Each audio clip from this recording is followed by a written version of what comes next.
एक एक बात को आप गौर से सुनिए, पता नहीं किस वक्त बहुत अच्छी बात जबान से निकल जाती है और उस पर आदमी अमल कर ले तो इंसान की जिंदगी बन जाती है। गरीब वो है जिसके पास नेकियां नहीं है, अमीर वो है जिसके पास नेकियों का खजाना है। बेशक सुभान।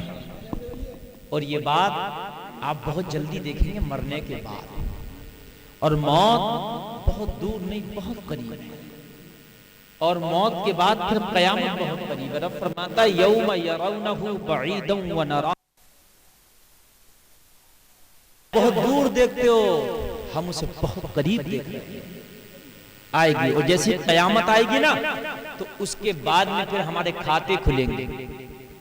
जो किताब है ना हमारी खाते की, जो बैंक की किताब होती है ना, फिर वो किताब खुलेगी और उसके ऊपर जो एंट्रियां हैं,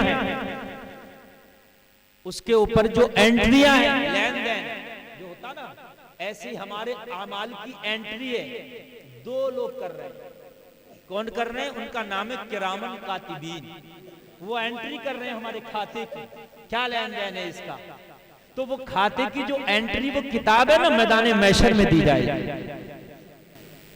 समझ रहे हैं आप? कितना इकट्ठा करके लाया, कितना अमाउंट है उसमें। जिसके पास नेकियां ज्यादा होंगी, लास्ट में टोटल अमाउंट लिख रहा होगा, वही अमीर होगा। और लास्ट के टोटल अमाउंट में जिसके खसारा होगा, नेकियां नहीं होंगी, वो भी लिख रहा होगा, माथे पे हाथ मार के कहेगा अफसोस दुनिया में घाटे के सौदे कराया। इको कम करो, इको और कम करो, आवाज समझ में नहीं आएगी। दुनिया में मैं क्या कराया? घाटे के सौदे कराया। हाय मेरी किताब को खाली कर। मैं तो दुनिया के अपने चंद सिक्कों पे बड़ा कूदता था, मैं तो दुनिया की अपनी गाड़ियों पे कूदता था, मेरे घर छोड़े से अच्छे क्या थे मैं तो उन पे कूदता था। मेरे दुनिया में 2-4 प्लाट या 2-4 घर या मेरी जो है खेती बाड़ी थोड़ी लंबी थी, मैं उस पे कूदता था। दुनिया में मेरे बेटे थे, मैं उस पे कूदता था। रब फरमाता अल मालू वल बनून ज़ीनतुल हयातुद दुनिया, ये तेरे बेटे तेरे माल बस दुनिया की जीनत है, इससे ज्यादा और कुछ। माल और बेटे सिर्फ दुनिया की जीनत है और कुछ नहीं है। हाय मैंने क्या किया, मैं तो अपने बेटों पे कूदता रहा, अपने भाइयों पे कूदता रहा, मैं तो अपने माल पे कूदता रहा, मगर यहाँ तो कुछ नहीं है मेरी किताब में। बहुत अच्छे तरीके से मैं आपको समझा रहा हूँ, यही किताब है, वो किताब बन रही है, एंट्रियां चढ़ रही हैं उसमें। बैंक में तो अगर ना जाओ तो एंट्री नहीं चलती, कभी कंप्यूटर खराब होता है, कभी कनेक्टिविटी आती है, कभी नहीं आती। ये कनेक्टिविटी रब की ऐसी ना, रब ने इनको कनेक्टिविटी दे रखी है, तो सो भी रहा तो इनकी कनेक्टिविटी आती रहती है। कैसे सोया है तब भी वो लिख देते हैं, चढ़ा देते हैं। अब कैसे उठा है वो तब भी चढ़ा देते हैं। कहां सोया है? किसी रक्कासा के कोटे पे जाके सोया है, या फिर नमाज इशा पढ़ के नबी का दुरूद पढ़ के सोया है। वो सब देखते हैं, वो सब एंट्री करते हैं। रात को सिनेमा घर की फिल्म देख के सोया है, या यूट्यूब पे किसी नाचने वाली का गाना सुन के सोया है, ये भी लिख देते हैं। या रात को रब का कुरान पढ़ के सोया है, वो भी एंट्री कर देते हैं। वो सब होगा। और मालूम है जिसकी किताब में खसारा होगा, उसकी किताब फरिश्ते मैदान महशर में उल्टे हाथ में देंगे, दाहिने हाथ में भी नहीं देंगे। वो जैसे उल्टे हाथ में उसकी किताब हाथ आएगी नहीं, तभी समझ जाएगा मामला खसारे में, बिना खोले पता चले। और पीछे से देंगे, पीछे से देंगे, उल्टे हाथ में देंगे फरिश्ते। लोगों दुआ किया करो तो ये भी शामिल किया करो, मौला मैदान महशर में हमारी किताब, हमारा नविश्ता, हमारा नाम अमाल सामने से देना, दाहिने हाथ में दे दे। जिनकी किताबों में नेकियों का खजाना होगा, उनकी किताबें सामने से दी जाएंगी और सीधे हाथ में दी जाएंगी। लोगों ये चंद दिन की जिंदगी है जिसमें हम बड़े कूद रहे हैं, बड़े खुश हो रहे हैं। कितना है? कुछ नहीं है। किसी बड़े बाप का बेटा ना तो बड़ा शौक कर रहा, उसकी गाड़ी भी बड़ी है, उसका मोबाइल भी बहुत हाई फाई है, बड़े बाप का है ना इसलिए, लेकिन उसको पता नहीं है। किसी बड़े ससुर का दामाद है ना, वो भी बड़ी गाड़ी में टहल रहा है। क्यों टहल रहा ना? ससुर साहब ने बड़ी जो दे दी है। लेकिन ये चंद दिन की बात है मेरे अजीजों। बड़े बाप का बेटा होना, बड़े खानदान का एक फर्द होना, बड़े ससुर का दामाद होना, या बड़े घराने का दामाद होना, ये सिर्फ दुनिया की बात है मेरे अजीजों।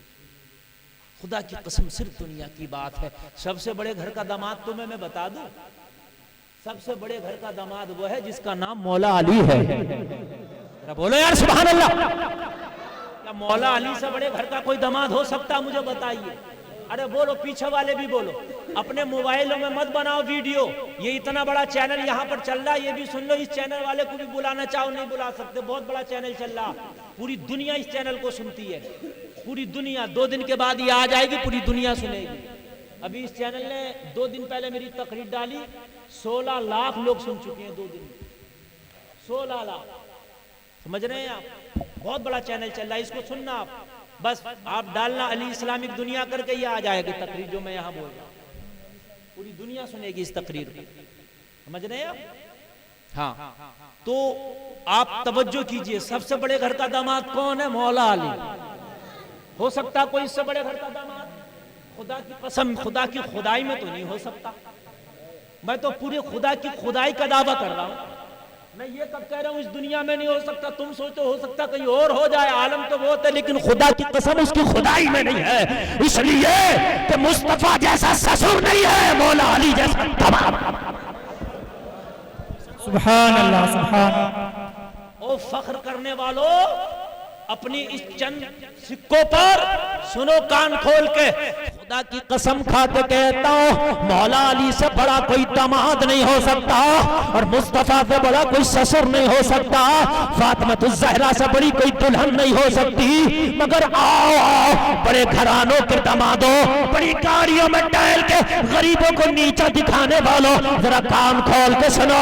मौला अली हैदर कर्रार फातह खैबर, एक दिन हजरत फातिमा ज़हरा से जरा अनबन हो गई, थोड़ी थोड़ी हो ही जाती है, हर मियां बीवी में हो जाती है। ए लोगों, घर से थोड़ा नाराज होकर चले गए, घर से नाराज होके गए, मस्जिद नबवी में जाकर लेट गए। ए लोगों जरा गौर करो, इतने बड़े घर का दामाद लेटा है, जाके मुस्तफा ने देखा तो मस्जिद नबवी की नंगी जमीन पर मौला अली लेटे। नंगी जमीन, नंगी जमीन समझते हो ना, जिसको कोई बिस्तर नहीं, कोई चटाई नहीं, पूरा बदन खाक से, मिट्टी से पूरा बदन सना पड़ा, धूल लगी पड़ी। हाय हाय, कुर्बान जाइए, पूरे घर की मिट्टी लगी पड़ी, ये हाल।